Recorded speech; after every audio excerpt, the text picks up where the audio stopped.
she got chicken wire all over her. Which I feel like you could have just pulled her out of. Yeah. He's bending it. Like you can bend shit. It's not hard to bend. Yeah. This is the Grindhouse Podcast. We're coming to get you, Barbara. Welcome back once again to the Grindhouse Podcast. I am your host, Cheese Film, and joined with me is the dastardly evil Heyward. I embalmed myself, and then the stars lined up right so I could come back. Yes, only a mere 3 years later, he has returned from the dead to once again go on a ravenous rampage of random acts of violence. This, of course, being the tale not quite as gory as the first. Once more, Dr. Phibes will rise from his grave and seek vengeance on those who stand in his way. This week's movie is Dr. Phibes Rises Again! Why is it called Dr. Phibes Rises Again if he didn't rise the first time? Well, he was never dead the first time. Yeah, so he didn't rise. It, but he embalms himself at the end of the movie. Which is not something you can come back from. No, he took his blood out and put the embalming fluid in. And then through the magic of voiceover, we find out that the stars aligned right and the planets and his sarcophagus he's in with his wife, who's also embalmed and has been dead preserved. For years. Not a sign of any kind of nothing, no. Rot. No. Just as beautiful as the day he lost her. Yes. But yeah, they wake up and now they're on the move. Well, okay. He wakes up. Yes, she's still dead. She's still dead. And acid burned Vavina, whatever her name is, looks a little different this time, but she comes back. Yeah. She's back. No hard feelings. No, none whatsoever. Coming out in 1972. It comes out a year later, but it takes place 4 years later. Yeah. Directed by Robert Fuest again. He wrote it with the help of Robert Bless and James Winton. Yes. So almost everybody in the first one who survived comes back for the second one. Right, and some people that don't. Yeah. Because Terry Thomas is back as a different character. Yeah, he's playing a completely different person. I don't blame him either. He's perfect for this kind of stupid stuff. So you might be asking yourself, what the hell is going to happen this time? He's already killed all the people he needs to. It's a melodrama about getting vengeance on the people who killed your wife. Right. What could possibly happen in the sequel? Well, it's the key to immortality, which apparently there's multiple ways to live long. Yes. Because one guy has got a potion. Oh, he's played by Robert Quarry. Robert Quarry's got a potion that makes him live longer by hundreds of years. And hidden deep in ancient Egypt is the river Styx. The river of life. You can sail down and live forever. And it's going to bring his dead wife back. Which he conveniently had in his little safe down in his own home that somebody else stole from him. Right. Didn't look in the coffin, but happened to find wherever the hell he kept this papyrus. Okay. It opens up. He comes out. There's a voiceover about the stars, blah, blah, blah. Yeah. He wakes up, gets on his organ, which rises up into the rubble of his house. Yeah. It's gone. And then he's looking for the safe thing. What's her name is magically there without being acid scarred and looking a little different. Looking a little different. It's a different actress. That's why I keep saying that. It's Vale Kemp. Yeah, who played her this time. The original girl got pregnant, so she couldn't do it. And that's similar enough, and she does the same exact thing. Yeah, it's just a silent female henchman. Right. Exactly. And there she is. But yeah, so he's that's the whole thing. He's got to get this parchment back, and he's got certain silver keys that'll unlock certain things in Egypt. Yeah. In a cave he discovered in Egypt, that's going to give him immortal life. They do like a previously on. Yes, they totally do. Opener too. They do not mention the fact that he removed all his blood and replaced it with embalming fluid. Conveniently. But they do show him replacing all of his blood with embalming fluid. Yeah. They don't cut that part out. Right. He's still like, and it's gushing into that container, as the other one way more like this one is pouring out, but the formaldehyde, whatever this is going down at a much faster rate than the blood is escaping his body. We ain't gonna touch that. Whatever. he was just asleep for 3 years. He had because he had it first. He had the missing piece, right? Why to the puzzle? Just go do that and then get revenge and be whatever. This one reeks of sequel. Yes, it does. In both a good and a bad way, because I had a lot of fun with this. Because it unlike the first one, does not take itself seriously. No, it doesn't at all. Not to say that it's funny or funnier, but it doesn't take itself seriously. No, it's goofier. Yeah, I think it's 10 times more goofy. I think the cops are more goofy. Yeah, because he had two bosses. Trout had two bosses in the first one.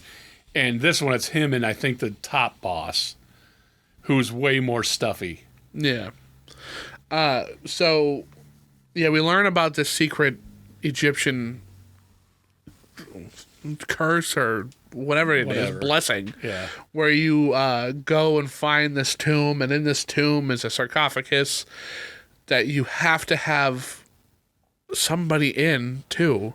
Yeah. And then you got to get that sarcophagus all the way over here and get it on a boat and sail it down a river. Like, it's very, very complex. And even the sarcophagus has like 5 different secret functions. Yeah. That all do something different. Because, like, I was thinking that he's going to put her body on the... Because there's a missing mummy. There's wrappings in there. Yeah. The mummy's not in there. But he puts her on the underside of it as if he was going to lay on the top. But he's got to sail the boat. Right. So why not put her on the top? I don't know. Like and he is the one sailing the boat at the end. Yeah. He says, like, and here's a good compartment for you so we can both be together. Yeah. But he doesn't get in it, ever. And then he could. He's got a henchman. Yeah. Who could sail the boat. Don't do it that way. But Dr. Phibes, he's pissed. He's killing because he has to. Yes. In this one, it's people are standing in his way. Or to get to immortality, so that's why he's got to eliminate him. That's pretty silly too. It is goofy, and it kills him in such wildly stupid ways. There's one, Randy. It's a guy with a phone thing up to his head. Yeah, that's him. Slink! The thing goes right through his head. Yeah. I recognize that guy from something too. I think he might be in a James Bond movie. But yeah, that thing, he sets all this stuff up. Oh my God. It's just, everything is more ridiculous. There's snakes. He's escaping from snakes, the guy that got the thing through his head. Uh-huh. And the snakes, they have wind-up things on the top of them. And inside, it's like clockwork snakes and stuff. It's really because I was like, insane. Are they trying to pass off the snake as being venomous or something? Right, because it's a python. It's not a venom holding snake. No, at all. The snake bites him, and then he like starts carving his arm out to suck the poison out. Yeah, it's not that kind of snake. Apparently, it's not even a real snake. Right. But he's on his quest to find out where the missing sheet went. We find out that just some aristocrat guy has it, and it's the key to immortality. And then he doesn't have to drink 3 drops of his goop anymore. Yeah, which I guess got to do on a regular schedule. Right. A real regular schedule. Yeah. Because if you don't, you immediately start getting old. Yeah. When it's convenient for the story. You gotta wrap it up. We got no more time to... Right. But yeah, so he's dragging his ass this whole time, too. Like, he's doesn't feel like in a rush to get this thing done. Yeah. Even though it turns out he is in a rush to get this done. Right. It's a race to the thing. He's taking his time with it. It just feels like it's taken forever for him to kind of, because he don't even discover it. Vincent Price discovers it. Right. Goes through the whole thing, finds all the little secrets, and then like 4 scenes later, he gets there. Right. But yeah, no, they're in Egypt. I think it was shot on location. It looked like it was. Because that doesn't look like a fake desert to me. No, the desert doesn't look fake with the palm trees and stuff, but I'm sure the tombs and stuff were sets. Oh, yeah, the in big England. I don't think they went to, because that giant foot that the cops keep talking about. God, they are like straight up, like out of like an Abbott and Costello or a kind of, yeah. Three Stooges kind of thing. Like they are goofballs. Total goofballs. And a waste of police time.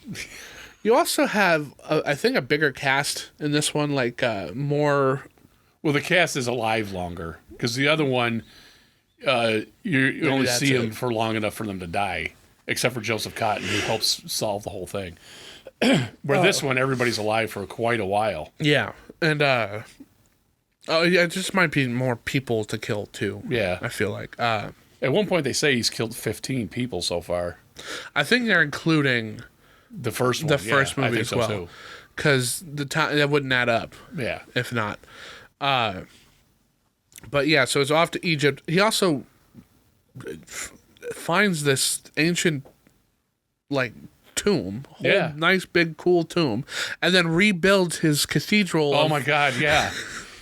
From England, because he's on the boat, the luxury boat. Yeah, he sneaks brought all his crap with him. Set it all up in there. And nuts, including the little automaton guys. Yeah, playing the music. Yeah. And then they build the other smaller pyramid inside there too. Because like it wasn't there before, and then it's just suddenly there, and then at a different angle. But yeah, we do have a lot more like cameo performances in this too. A lot of pop-ins. We mentioned last week that Peter Cushing is in this one. Yeah, he's the captain of the boat. Took me back a little bit. He took it. He took it seriously. Yeah, it was. That was the most dramatic thing in the movie, was him talking about, hey, and by the way, I'm the captain. Yeah. Don't forget, we'll go do your thing, but I'm in charge of the boat. Because they suspect him to be on the boat, and he's like, well, maybe we should, stop and investigate. And he's like, no, keep going ahead. Well, he killed a guy. Yeah, he killed somebody. And they put him in a big 7-foot jar of for a gin advertisement, and then dump him overboard like a bottle in the ocean. Yeah, like a message in a bottle. But yeah, that's what Peter Cushing was looking for, the man overboard, and he's like, he's gone. Don't worry about it. He's like, well, we're gonna do it my way. I'm the captain. You mind your place. Yeah. And that was a pleasant thing to see him in. Again, totally random. I didn't know that was going to happen. Random. I don't even think his name's in the opening credits either. I don't think so either. He's just showed up. Yeah. I was like, oh, wow, look at you. Nice suit. Yeah, very good suit. But yeah, so we're on the boat. We get to England. Not England. We get to Egypt, and chaos ensues. Yes. Just a whole bunch of... going back and forth, who's got the MacGuffin this time. Yeah. And now they get... What is... Oh, it's the head. I keep kicking the head. It's like, what is this down here? What's rubbing up against my leg? But yeah, so that's kind of what this is. It's just... It is the kill crazy of the ones. Right. It doesn't have any kind of real... narrative driving the story. Like they're both after the same thing, but like whereas the first one you were like, okay, the kill, we're investigating these kills, each step is closer and closer, and this one we're waiting for the next kill to happen, and they happen like every 15 minutes, just about. There was a point you called me and I paused the movie and I was like 45 minutes in and it felt like I just started. Like this movie is like an hour and a half and it just goes by so quick. It does. So quick. Good pacing. I think it's better in like the comedic elements of it than I think the first one was, because I really leaned into the absurdity in this one. Yeah, they did. It's just, for example, the giant fan that he pulls out of nowhere. Right. I don't know where he got it. I don't know how he got it there, but he just On the boat. has like a 15-foot fan that he's using to create the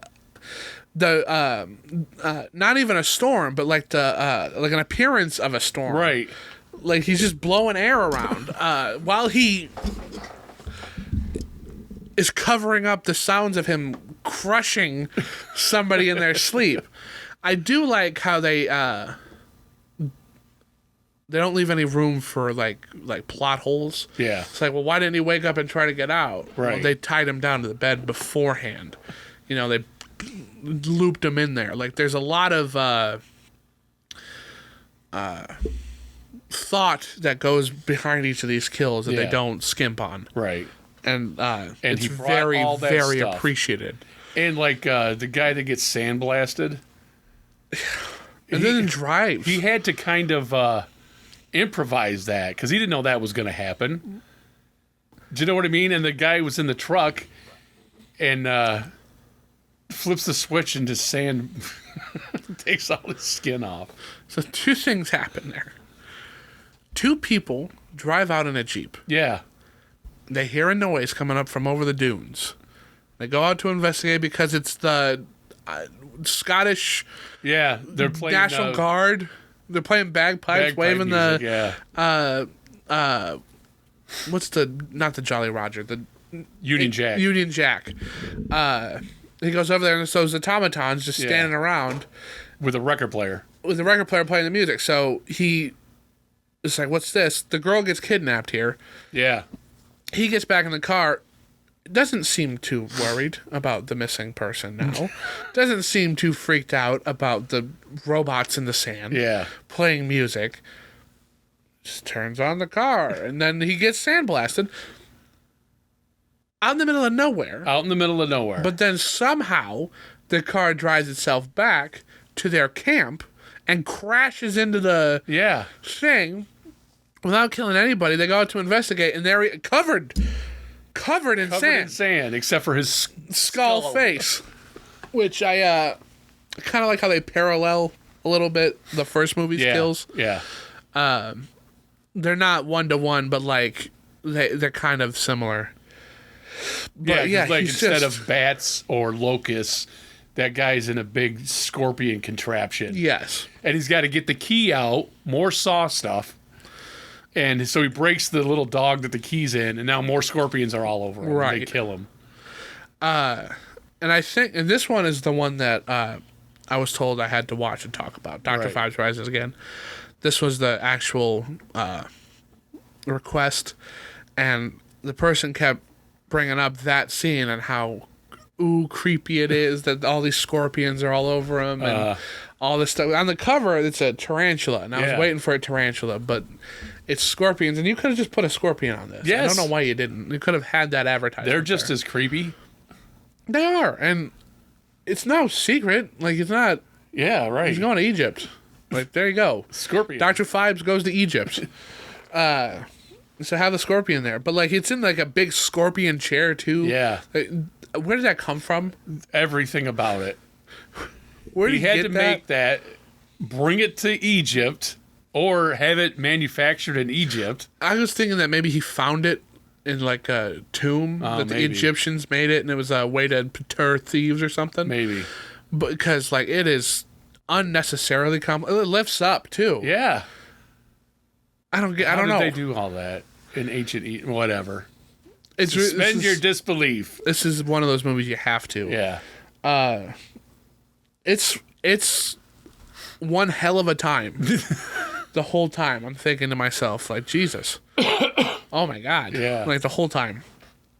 But Vincent Price comes back and he's doing the same thing. He's talking to the speaker and he's doing a real good job. Yeah, he moves the horn around so that people can hear him better. That's a good detail. It is a good detail. And I really kind of hate to say it, but like you're really only here to watch him. Yeah, oh, yeah. And his whole thing, because his thing again, like it's more compelling. I like the fact that he's searching to bring his wife back. It's another they kind can of be together forever. Yeah, gothic kind of melodrama. Totally. But I just feel like everybody else in this movie just is there. They're like, hey, you want to do this again? Okay. Yeah. I'll do it again, sure. And we're going to get paid, right? Okay, sure, I'll do it. But there was a lot of hostility between Vincent and Robert Quarry. And Robert Quarry. This was Vincent Price's last American International picture. And Quarry was going to take over as the horror king. And Vincent Price, which is kind of like Theater of Blood, is that what it's called? Yeah. Whatever comes up shortly after that. Uh-huh. And Richard Quarry plays a guy who's firing Vincent Price. And it's kind of the art imitating life here. And at one point, Richard Quarry was singing opera. Yeah, and Vincent Price. And he's like, I bet you didn't know I could sing opera. He's like, I knew you couldn't effing act. Yeah, there was a lot of hostility between those two. That's great. But obviously Vincent Price won. Because who the hell is Richard Quarry? I don't think I've seen a movie with him leading in it. I think Wings mentions Richard Quarry in a song. Oh, really? Yeah, on Band on the Run, but maybe not. Maybe it's just a common kind of name in England. I don't know. I do think that they have a good dynamic opposing each other. Definitely. I think maybe that off-screen feud fueled that. We didn't have to hide it. He didn't. When they're acting, when they're rolling, they just had to say their lines and get out of there. Animus towards each other. But overall, I think that they had a good rapport as enemies. Yes, I think that worked. Yeah, it did. And they don't share a lot of screen time either. So they save it all for the stuff is pretty cool throughout the whole thing. Yeah. And you're waiting for that final confrontation. Yep. And you're kind of waiting to see how either he's going to get away or they're going to take him down. Yeah. And again, he wins. He gets exactly what he wants. I don't know how he managed to flood. The river drains into this room. Right. Underneath the cathedral he builds. And he's got Richard Quarry's girlfriend down there. And if he doesn't figure out a way to save her, the water's going to raise her up into this ceiling full of spikes. Yeah, snake spikes. She got chicken wire all over her. Which I feel like you could have just pulled her out of. Yeah. He's bending it. Like you can bend shit. It's not hard to bend. Yeah. And he pulls a board off to stop it from going up anymore. But the water pressure breaks it. He could have pulled her out from underneath it. Yeah. Just slid her right out. She had plenty of room. Yeah. And I don't know why he went after her. Maybe just to stop him, but like... Well, he had to get the key back. Richard Quarry stole Richard Quarry. Yeah, he could have. And taken the key. And but he uses her as bait to get the key back. That he needs to open the gateway to get to the river, blah, blah, blah, blah, blah. I still call it the river Styx. Yeah, that's cooler. The Greek river to the underworld. Let's just call it that. When he's going through, because it's like there's a snake lever. You pull it all the way back, the door opens. Right. You go one forward, the door will close, and then you go one in the opposite direction forward, and a key comes out the snake's mouth. Yeah. Cool idea.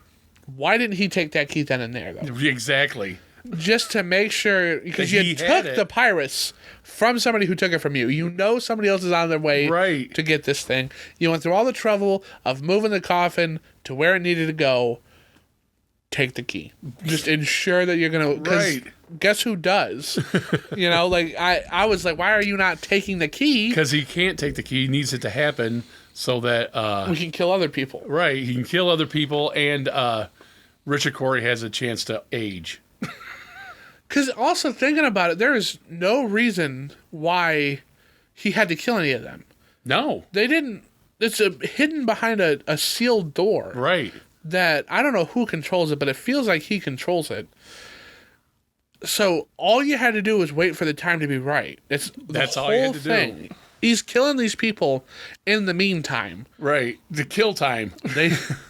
They don't know where the thing is. It's revealed that it's there at the end. Right. So like you could have just waited. You could have just waited and avoided all this problem for yourself. Right. Exactly. Which just kind of goes to show that Phibes isn't just a sympathetic guy. He is malicious. He is cruel. Right. It's not just He's abominable. that these people killed my wife. It's that I like to kill.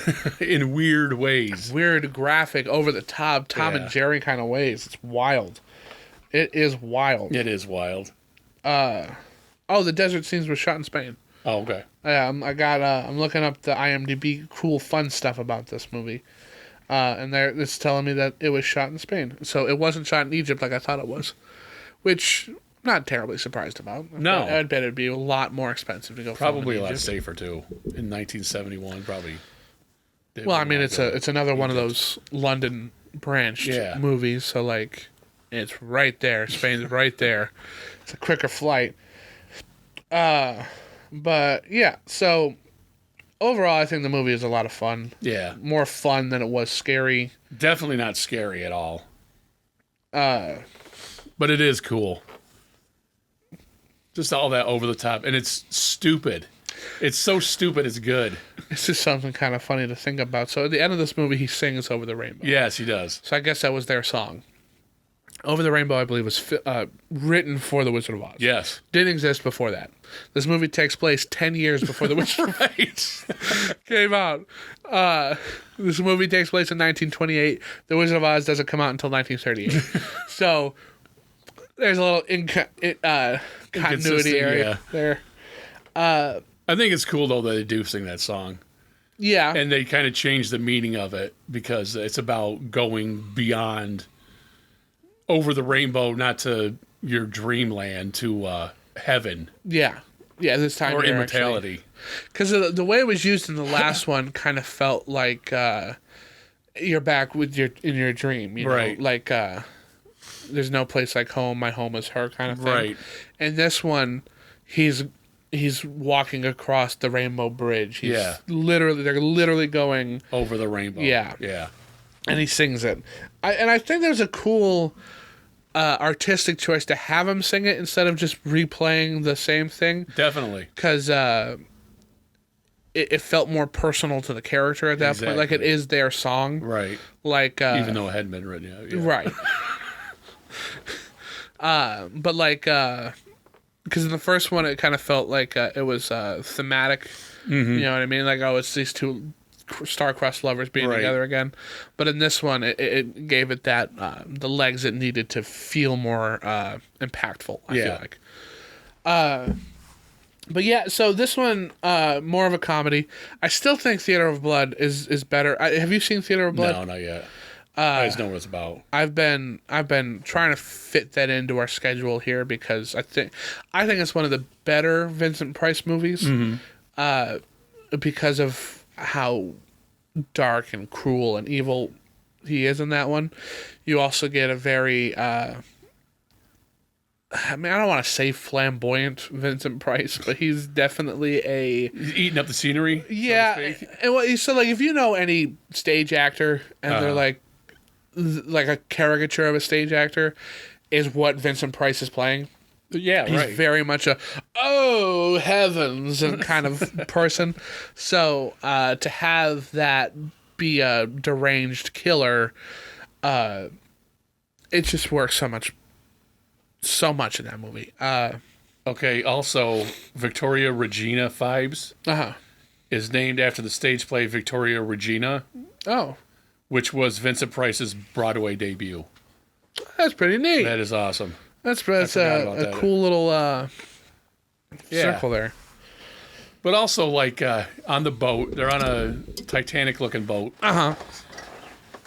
to get to Egypt, and in the hold is his wife in a glass thing that she's standing up in. It has humidity and different controls. Nora. And I just looked, Nora Freeze is all I could think of. Is he's kind of like Dr. Freeze in Batman. You know, so Mr. Freeze wasn't the Mr. Freeze like this until the animated show in the 90s. Awesome. Yeah, and it just makes the character so much better. Yes, it does. Because before this, Mr. Freeze was just another bad guy. Yeah, with a bad guy ice gun. with freeze rays. But having character and not being evil to be evil. that depth is because like there's certain characters you don't need. Like Joker doesn't need No, he's just the nuts. backstory of the Killing Joke. You know, it doesn't. He doesn't need it. It's cool, but it's not needed. Right. And it's better to not know it in some respects. Yeah. I think. I like it. I like the Killing Joke. It's I love the great. Killing Joke, but I like The having comic his book. backstory. There's Well, yeah, there you go. Just like that Schwarzenegger's- too. She's just like that the entire time. Same kind of white dress. Yep. Same glass Sarcophagus. sarcophagus. She's just on actual ice, and she's not. She's on Right. like some mattressy thing or just nothing. Yeah. When the guy that gets shoved in the bottle, I think she's just standing there. I don't think she's leaning on anything or anything. She's just standing there. Freestanding. It's interesting. But I think going back to what I was saying about the Joker, where like I think the Killing Joke serves perfectly as the end of the Joker story. Right. Like now we finally get to know. I also, and this is going to be how I deciphered this book. I think Batman killed the Joker there. I genuinely do, because the way the whole story, because it starts with like, I don't want to kill you. I don't want you to kill me. Yeah, But if we keep doing this, one of us is going to kill the other one. Yeah. And Batman's basically pleading to the Joker to be like, just let me help you, dude. Yeah. And the Help me Joker's help like, you. Yeah. And the Joker's like, look, it's just too late for me. Yeah. I'm long gone. All then. it takes is one push. Yeah. There's and this no is me. sanity clause. And he tries to do it with Gordon. Yeah. And send him through hell. And it Push him doesn't into work. his insanity, yeah. And Gordon's like, we're going to take him in by the book. And they have this final dialogue between each other. And I feel like it's the moment where the Joker stops being the Joker and starts being the guy underneath. And he's connecting with Batman on a different level. And vice versa. And you get the joke of the book that's at the end of it about the insane asylum. And it's to paint the narrative that even if I was to trust you, how can I trust that you're not going to let me down? There's no way out of this. This is my life. And he tells this joke about, the whole flashlight thing. Yeah. And they both laugh. And Batman stops laughing, and the Joker still laughs, but the letters get smaller and smaller, and you're just focusing on this rain puddle. And I guess it was never supposed to be canon or whatnot. But if you read it as this is the end of the Joker, and Batman finally does it, I think the whole book just works better this way. Like I it's don't have inevitable. a problem with that. I like the fact that the Batman is connected with the Joker too. Yeah, that they're And both laughing sides at of the the same joke coin. and all of that, and just He finally does. He finally he got to say his piece. Had to go through all that BS too at the carnival, yeah. but and then just takes the Joker back. I don't have a problem with that either. He just likes it because it's the same old song and Yeah, dance. It works it is. both ways, which is It why does I like work the both ways. Yeah, the book so ambiguity much. is great. Yeah, it's great. I love that story, and Yeah, I it's a really, great story, and it's the artwork is phenomenal. Yeah, it's getting a lot of. I think it's just getting a lot of hate now because of the cartoon. I don't even think it's because of the cartoon, because people don't talk about the cartoon. Yeah, well, they're talking about how stupid. That cartoon sucked. But here's the problem with the cartoon is that the opener Yes, it just could have been completely removed. Everybody knows who Barbara Gordon is.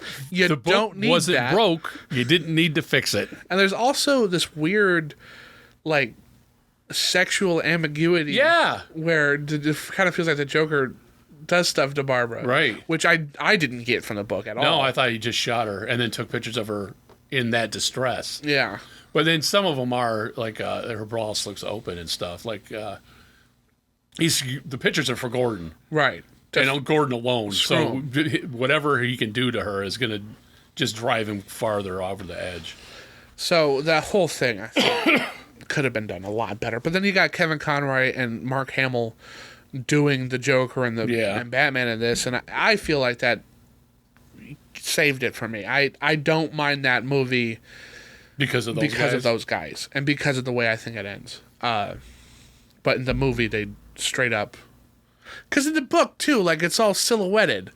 Like, you don't see where Batman's grabbing. Yeah. And Joker throws his head back. You know, you don't see where his hands are. In the movie, you do. He's putting the hand on his shoulder. And, yeah, sure, fine, whatever. But, like, that silhouette and how the colors work is really good. It's really good. That's another thing about those modern DC movies is that they're very, like, almost washed-out pastel kind of look. Yeah, sometimes. They don't look good. I like some of the animation though, but their colors aren't as good. No, it's like all muted. Yeah, a lot of them. And like, there's nothing wrong with like creatively doing that. It's just all of them look like that. Yeah. So like the Constantine ones, it works really good. Yeah. With. But then other ones, it just doesn't. Yeah.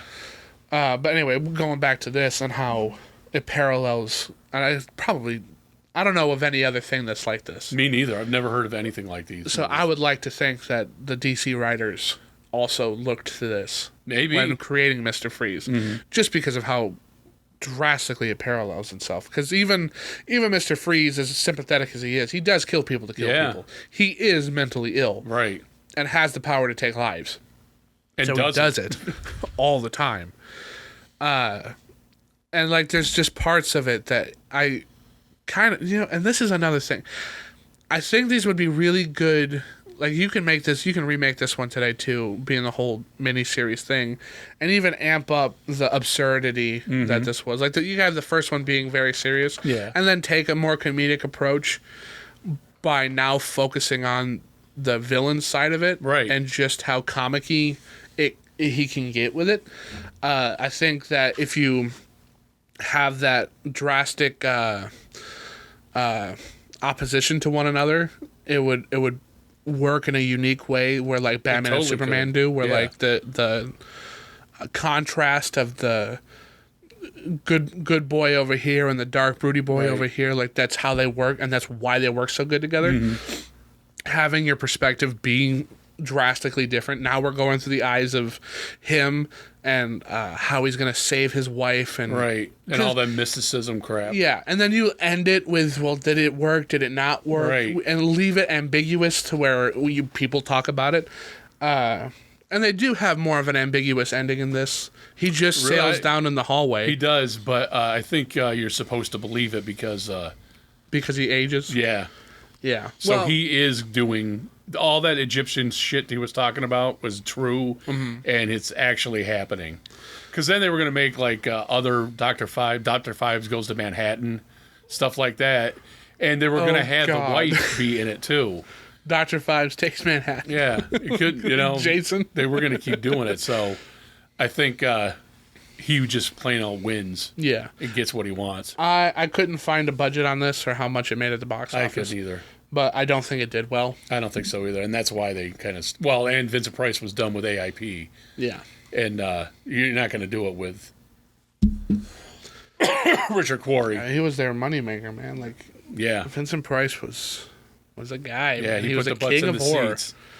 Back in the era of the movie star, he was one of them. No, I mean, obviously he wasn't the biggest name ever. No, but he was a movie star. But he was a movie star, and he did. I mean, he was on the late night shows and all that kind of stuff. Like he was around. He was on the Muppet Show. Yeah, everything. That's a good one. Yeah. So like obviously like Vincent Price and Alice Cooper. If you could check out those old Muppet shows, they're worth watching. Because like Robert De Niro is now, getting up there in popularity and around this time. Al Pacino will start becoming more and more of a household name. And all that whole 70s way of making movies in 70s movies, like from The Godfather to Apocalypse Now and The Sorcerer and all that. Yeah. Taxi Driver, Martin Scorsese and stuff, and Brian De Palma, all those guys are going to... they're redefining what it is to be... They totally do. A movie. Yeah. So as much as I would like to be, he was the greatest in the 70s. This is probably where he starts. Yeah, right. Going down. Well, and then just in popularity. Oh no, that wasn't Vince Price. Never mind. What? The ABC had a Halloween special that Kiss was on, but it wasn't Vincent Price. It was I can't think of his name. The guy that Roger's voice is based on. Oh yeah. I know who you're talking about. Margaret Hamilton was on one of those. Yeah, she's on that one. Yeah, with Kiss. Yeah. Somebody I work with pointed out. So Margaret Hamilton is the Wicked Witch of the West, right? But Margaret Hamilton, whole nother person, was a big NASA scientist.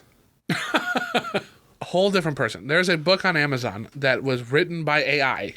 Oh, really? It just blends those two people. Huh. And it's wildly inaccurate. It's supposed to be like a biography of Margaret Hamilton. Right. But blending two vastly different people together. That's awesome. That's really cool. So it's just... And we're still on top, man. Yeah. Humans are still on top. AI is getting out of control. AI is getting out of control. It is, and it's going to get worse before it gets any better. Until there's a giant reset. Like whatever happened to civilizations 20, 30,000 years ago. Where they... the ancient Egyptians had AI. Yeah, maybe. Maybe that's it. The aliens came down. They took it away. They're like, you guys can't keep doing this. And I thought about this too. I keep getting off track. Unfortunately, for the sequel to Dr. Phibes, it's basically the same exact movie, just a little bit more goofier. Yeah, and gorier and stuff. They got different kills. So like it's good and you should check it out. And I really hate to keep derailing this and kind of feeling like there's not anything to talk about this movie, but like because we just got done talking about the first one, right? We've basically already said everything about the second one. Really? In essence, yeah. But I thought about go watch that one again. We'll put it on. We'll watch it right now. Yeah, go watch that one. I was thinking about this at work. We just got done talking about Heretic, and there's a part in Heretic where they're like, which god's real, which god's real, and it's like, well, that one has a bird head. Yeah. And thinking about that, like Cthulhu has an octopus head. Yeah. And those old gods and stuff. It's not. What if it's not? It's got a bird's head or it's got an alligator head. It's that we don't know. It's just the brain it's our saying interpretation of it. Yeah, like a flying winged or a giant feathered serpent. Yes. Quetzalcoatl.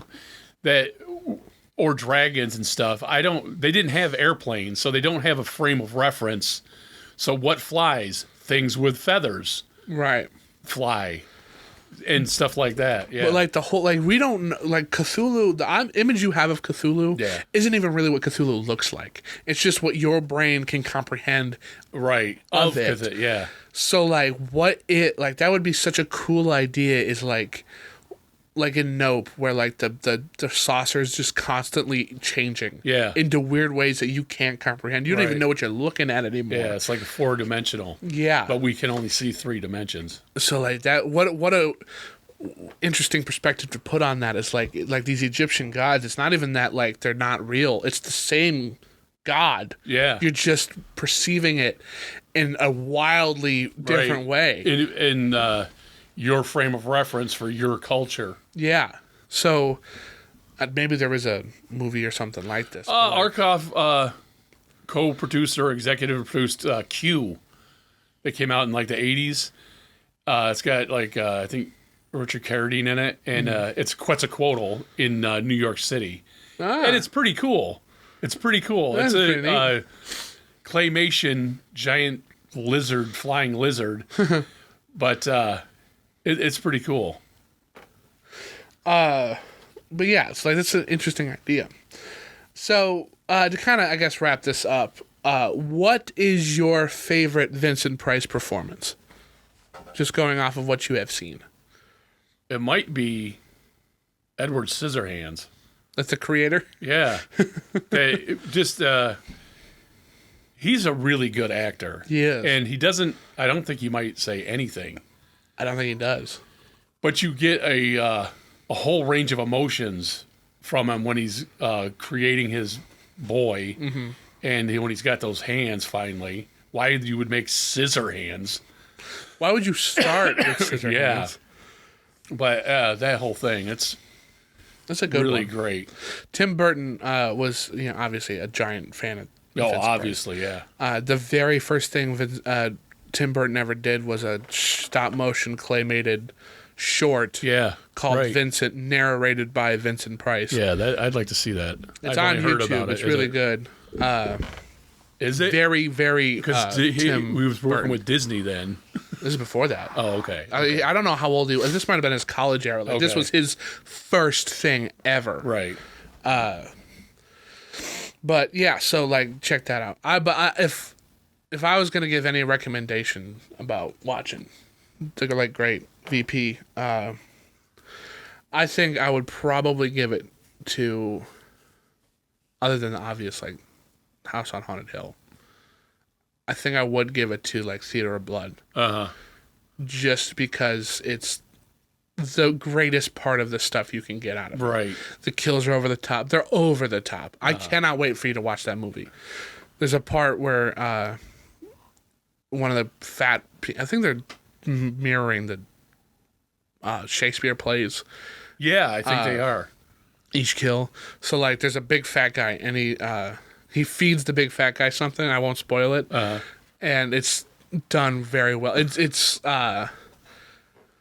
done like he doesn't tell the guy what it is. Right. And he's like, "Oh my god, this is delicious. This isn't, torture. This is great." And then the reveal happens and he kills him. But it's like, "Oh crap, man." Like it's just perfectly done. You know what else was great, Vincent Price? What? Is that one movie I didn't like. It's English and the Bloodbath, the House of Death. Is that Bloodbath at the House cult of Death leader? Yeah, and he's like, all that stuff was just great. He's also really good in the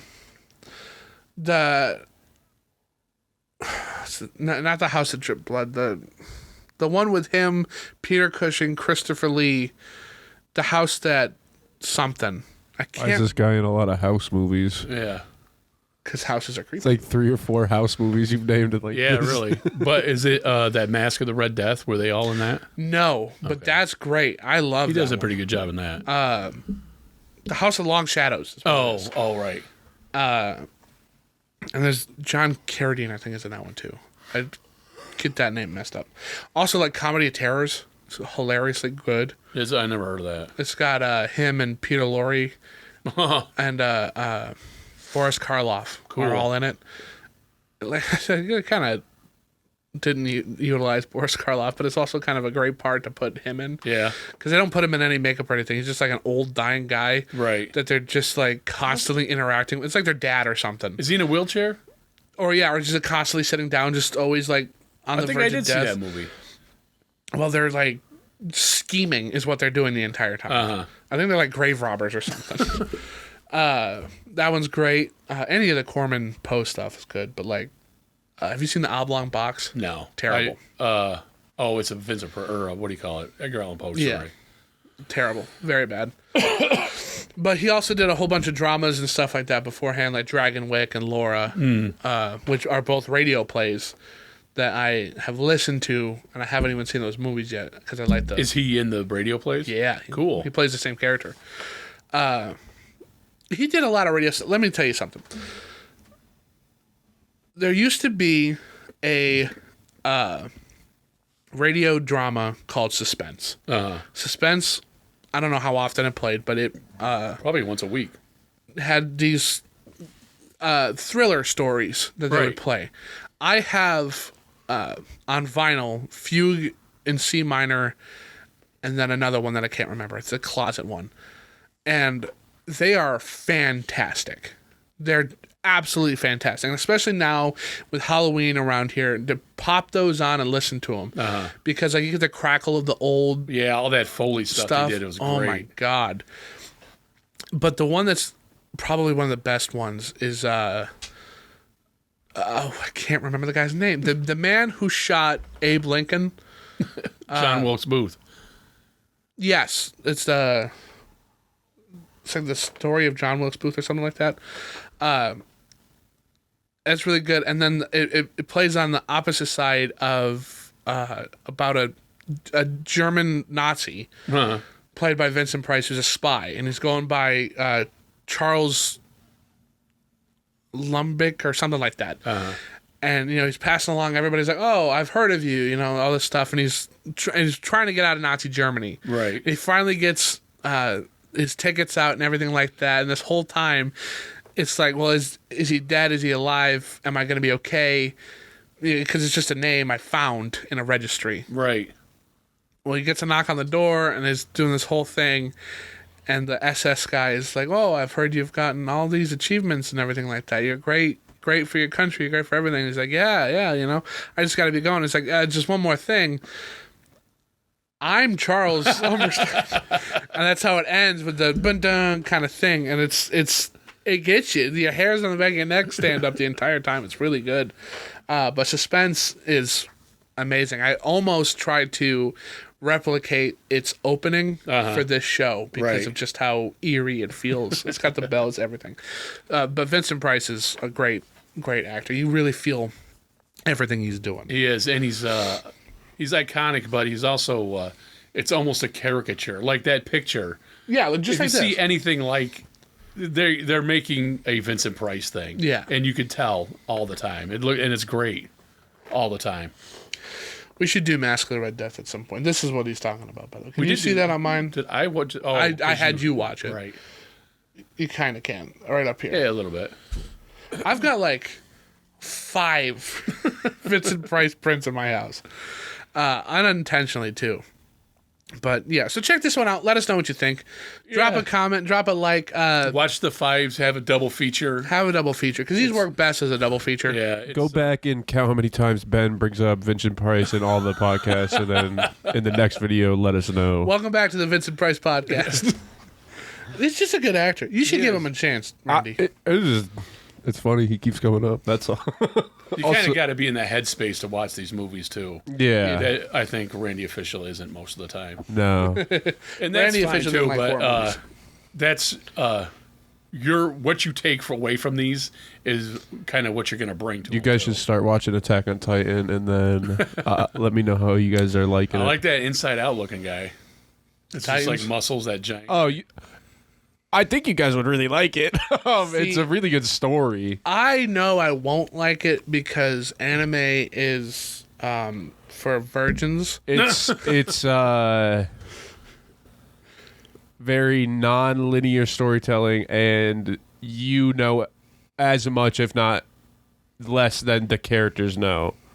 So the world gets built the more you know, and the more like things will be from season 1 will be right in your face that are important, or like something that you'd be like, oh wow, and then you don't catch it till hindsight, like seeing it after. It's pretty The good. thing I don't like. And it's like I tried horror. watching one with Mikey, and it was just too much exposition constantly. And you just said this. I don't need to hear it again. And you should have shown me, not told me. It's probably that Naruto show. Yeah, It wasn't Naruto. It was something with a detective, and I think there was a vampire. I don't know. Something weird. Which sounded really cool, but oh my I God. feel like this one doesn't do that as much. It'll recap you because it got released for a while, but I don't know. I think it's worth the shot. Attack on Titan has always been one I've kind of wanted to check out. That one is like one of the only ones I could even be like, no, yeah, this is worth it. Especially now that it's all done. Like you don't have to wait like I did. Yeah. It's really good, and the English isn't but too bad. The Like, animation's it's not corny. really bad.